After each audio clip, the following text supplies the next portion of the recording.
Dallas Cowboys Game Night is presented by AT&T. GEICO. 15 minutes could save you 15% or more on car insurance. Miller Lite, the only beer of the Cowboys. And by NFL Game Pass. You'll never miss a game again. Enjoy full access to coaches' film and game replays from Week 1 to the Super Bowl. Subscribe at DallasCowboys.com/Game Pass.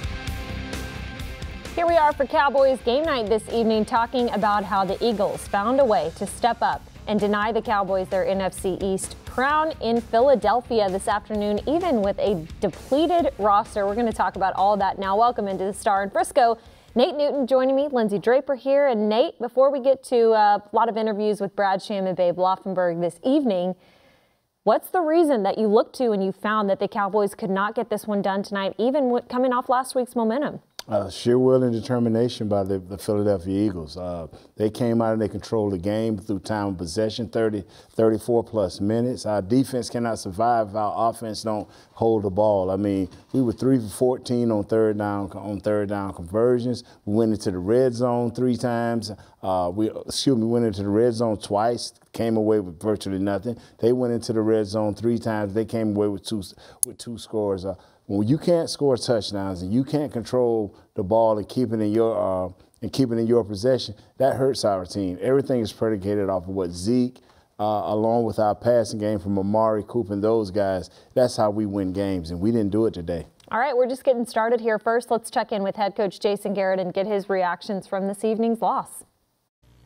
Yeah, unfortunately, we didn't do what we needed to do in all 3 phases of our team today to win. Give Philadelphia credit. They played a good ball game. We didn't play well enough to win the game, and there were a lot of different areas that we have to get better at. There certainly were some things we did well, but it certainly wasn't good enough. What did you think of that throwing the ball today? I thought at times you threw the ball very well. Other times we weren't as efficient as we needed to be in the passing game.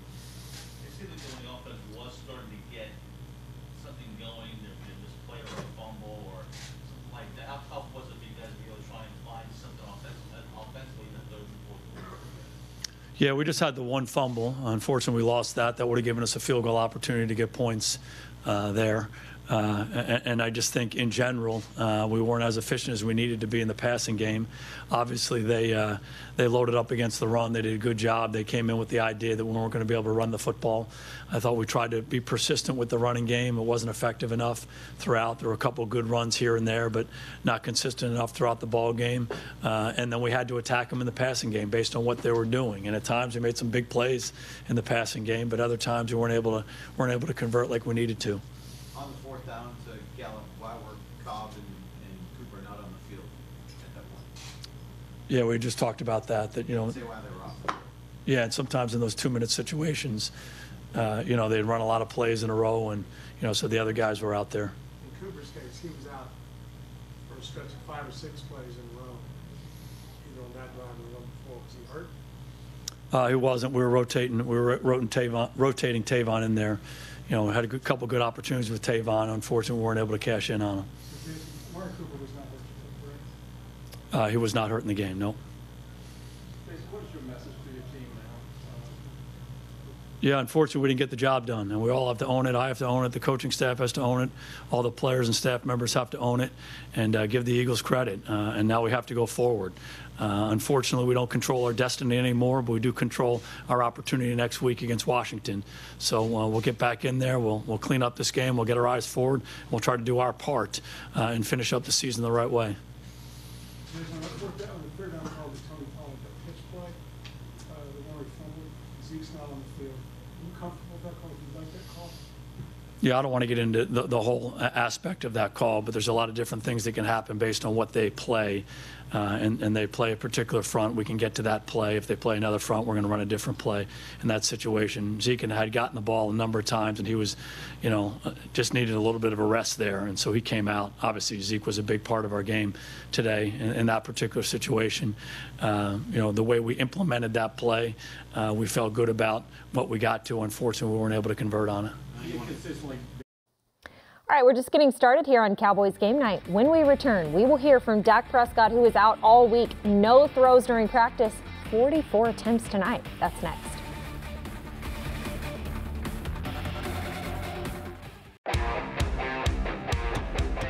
This segment is brought to you by the Texas Lottery. Play the Dallas Cowboys scratch ticket today. It's your ticket for a chance to win big. Welcome back to Cowboys Game Night. Let's check in now with Dak Prescott, who didn't get to really practice at all throwing the ball this week and clearly didn't have that connection with his receivers that he typically does. Let's hear from Dak on what he thought went wrong tonight for the Cowboys offense. The beginning of the game. Trusted the doctors, myself, went through the process and went and warmed up and knew I was able to go. What disappoints you the most about the performance today, given the opportunity? Yeah, we didn't get it done. We're too talented of a team and individuals to not make the plays, starting with myself. And it's disappointing, it's frustrating, but we all take responsibility. And as I said, it begins with me, and we're too talented, and we just didn't execute the way that we're capable of doing, and they did.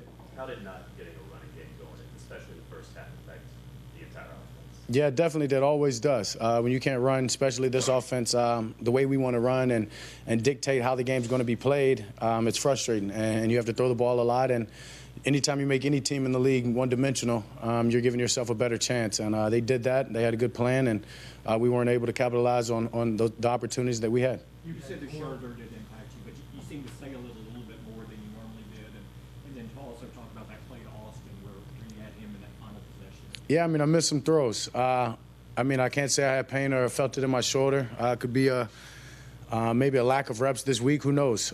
Excuse me. But yeah, wasn't my shoulder. Wasn't anything I was feeling. Felt great. You had more incompletions throwing to Amari today than you've had any games since you've been together. How do you explain what happened? Yeah, I don't. I'm good. In your eye? Yeah, trust me, I'm not crying yet. But yeah, I mean, I don't know. I can't answer that necessarily. If I could, we would have fixed it right then in that first quarter. As I said, they had a good plan. They made some plays, made it tough on us, and we just didn't get it done. How do you feel about where you stand now? Sub 500 and Yeah. I hope they lose. Frustrating. I've sat here after every game pretty much, win or loss, and said the good part about it is that we control our own destiny, and that's gone. That's out of our hands now, and that's unfortunate. It's very disappointing because we had the chance, right? We had the chance to control our destiny and be where we wanted to be. But now that it's out of our hands, we've got to control what we can control, and that's getting the win next week. Yeah, excuse me. This was Yeah, go ahead. This was the first time you faced them that Elliott didn't have a big game rushing. Were they doing something differently in this game than the other 5 times you faced them with Elliott? I mean, sure, they changed it up a little bit. Good credit to them. I mean, that's a good team. It was a good team, good coaching staff over there. And as we mentioned earlier, we didn't get the running game going early enough. We had some big plays. He made some big runs, but it wasn't the way we wanted to get going, and we were forced to become one-dimensional. Was it movement that they were doing up front? Nate, I know a lot of times we kind of look at these games and it seemed like the Cowboys maybe weren't focused, didn't have the intensity, but one person I never questioned is Dak Prescott, right? First-class gentleman. He prepares well. He does what the coaches ask him to do. He try to go out and perform as best he can. And I know that you can see how the passes was going tonight. And maybe his shoulder was hurt, maybe it wasn't. But that week of practice, it kind of reminded me of myself. I'm not as great as Dak, but if I didn't practice, I was real weary. I needed to practice, and I think he's that type of guy. He likes to get out there and see how the game plan fits him. And he doesn't know that because this hasn't happened to him. He had not missed a practice yet as a Dallas Cowboy. Yeah. This was all new territory. Still more interviews to come from Lincoln Financial Field right after this quick break here. We're back on Cowboys Game Night. This segment was brought to you by the Texas Lottery. Play the Dallas Cowboys scratch ticket today. It's your ticket for a chance to win big.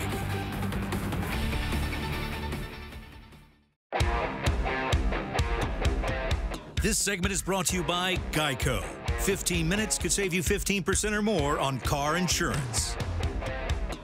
Welcome back into Cowboys Game Night as we continue here from the Star in Frisco. While Michael Gallup was a bright spot tonight, he did have some connections with Dak Prescott, some meaningful ones and some that pushed him over 1,000 yards on the season. Here he is now with Brad Sham and Babe Laufenberg, guys.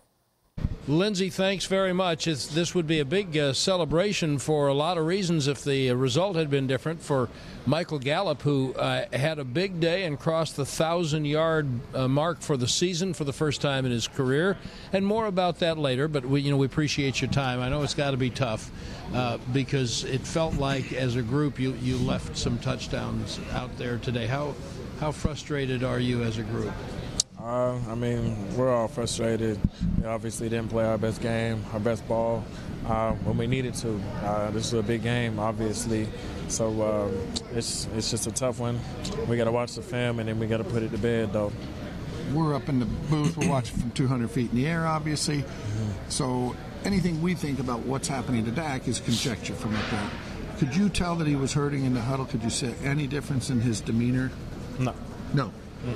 Not at all. Obviously, he didn't throw the ball as well, understandably so, when you've got dealing with that shoulder, as we were accustomed to him seeing. But nothing in the huddle in terms of, he took a couple of big hits, one on the option, one along the sideline when he ran it. Yeah, I mean, he took some shots, but I mean, Dak's a trooper.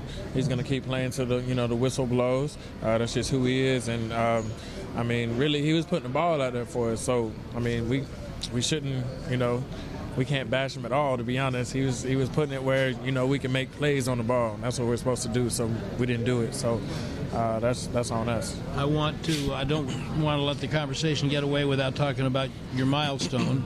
It's been a long time since two wide receivers on this team each had 1,000 yards, and I know you'd trade all of it for the win, but that is the kind of thing that you play for that's an indicator of how much you're helping the team. What does being a 1,000-yard receiver for the first time mean to you? It means, it means a lot. It means I've just really been, working to do what I'm supposed to do, know what I'm supposed to do, know where I'm supposed to be, catch the ball. But, it still don't feel that great because we took the loss, like you said. And, Michael, I know we're 30 minutes after this. There's a lot of raw emotion, undoubtedly. Yeah. It's going to be very difficult to flip the switch, get yourself ready to play a game that could, again, have the NFC East Championship on the line next Sunday. So how do you approach that? I mean, we got to take these couple of days off, get your rest. But really, you should know, we're not in control technically of our destiny anymore, but we can still go out here and play, some great football, next Sunday. So, and if Philly loses to the Giants, you're back. Yep. You're back right to it, and we won't know because the games are going to be taking place at the same time. Yeah, so we just got to go out there and play our best ball. We got to control what we can control, and that's all we can do. All right, Michael Gallup. Michael, thank you. Appreciate the time. Yes, thank sir. you very Appreciate much. It. Thank Lindsay, you, back to you. Thank you, guys. It's got to be tough for these players knowing that they saw their control of their destiny slip out of their hands tonight. I mean, you would think that it would be hard. It started when they played Philadelphia here. And you took the lead.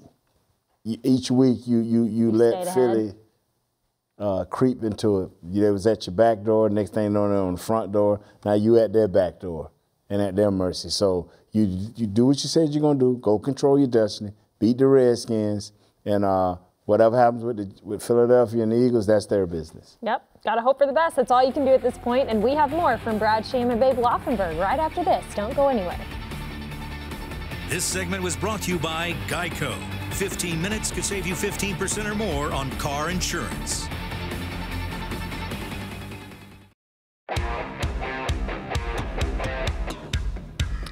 We're back here on Cowboys Game Night, continuing from the Star in Frisco. But for now, let's get back to Brad Sham and Babe Laufenberg with a special defender who joined the Cowboys this week and played a lot, guys. Lindsay, thank you very much. We are back at Lincoln Financial Field, and we're joined by Cowboys linebacker Malcolm Smith. I don't know what the snap count was, but I'm going to guess it because Joe Thomas was limited. Right. I'm going to guess whatever the snap count was, it was more than you were anticipating when you signed 5 days ago. When I initially signed, but in the back of your mind, you're hoping you're going to get an opportunity to get out there and play as much as you can. So I was happy to be able to get out there. What was the hardest part, and what was for you the best part about getting so much work in this game? The best part is obviously just getting an opportunity. Having sat on the couch last week and watched the team play, to get a chance to get out there was pretty fun.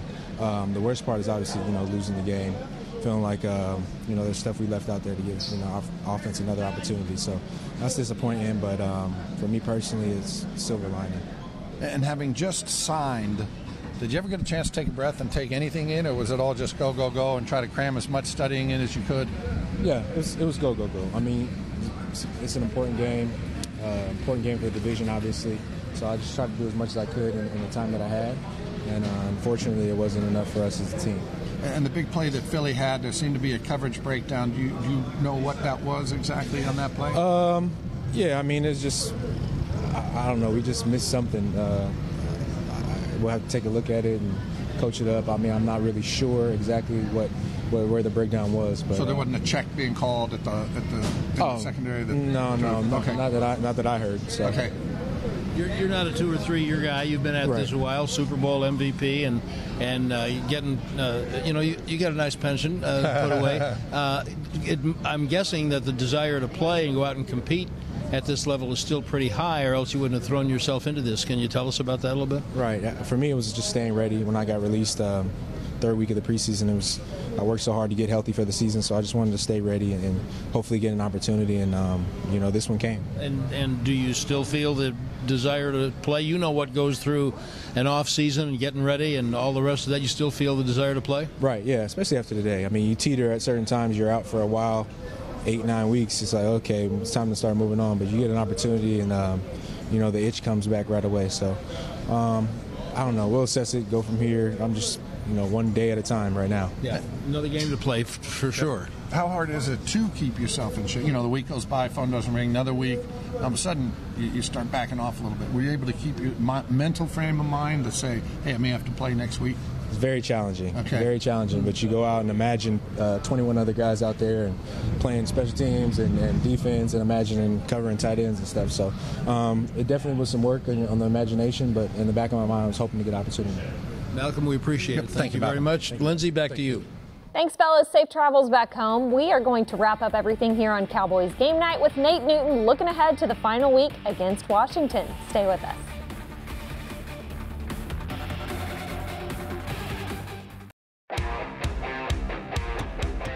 Dallas Cowboys Game Night was presented by AT&T, Reliant, and NRG Company. U.S. Department of Veterans Affairs. Choose VA today. And by NFL Game Pass. You'll never miss a game again. Enjoy full access to coaches' film and game replays from Week 1 to the Super Bowl. Subscribe at DallasCowboys.com/Game Pass. All right, we're wrapping it up here, and you are looking at the final game of the regular season for the Cowboys against Washington. They have to win, and I will tell you that game has been flexed to 3:25, the same time as the Eagles play the Giants. So nobody's going to know each other's fate, going in. They want these to be happening at the same time, so you got to be glued to the TV to see what happens. But really, Nate, do you have a lot of confidence in the Cowboys having confidence coming off of this game, emptying their bucket out there against the Eagles? We just have to wait and see. We have to wait and see if they want to play consistent, hard-nosed football, stay in the game 100%. You got a new quarterback in Haskins. You got a new coach that was here, the old offensive line coach. He's the head interim coach. So you got a lot of things working. You got Adrian Peterson trying to close out the season strong. So you're looking at a new hungry Redskins team that's going to come out and give you some of the same things that the Eagles did. So you got to be ready. You got to be prepared. You got to feel what you felt last week, which would be last week, this week coming. If you got one thing to say to the Cowboys and you're the head coach, what do you tell them for this week? It's all about you. It has nothing to do with me. Boom. So you got it right there, Nate Newton. You can catch him all week long on DallasCowboys.com. Thanks to Brad Sham and Babe Laufenberg for great interviews as always. I'm Lindsay Draper. Nate and I will see you next week after the Cowboys-Redskins game right here. Thanks for tuning in.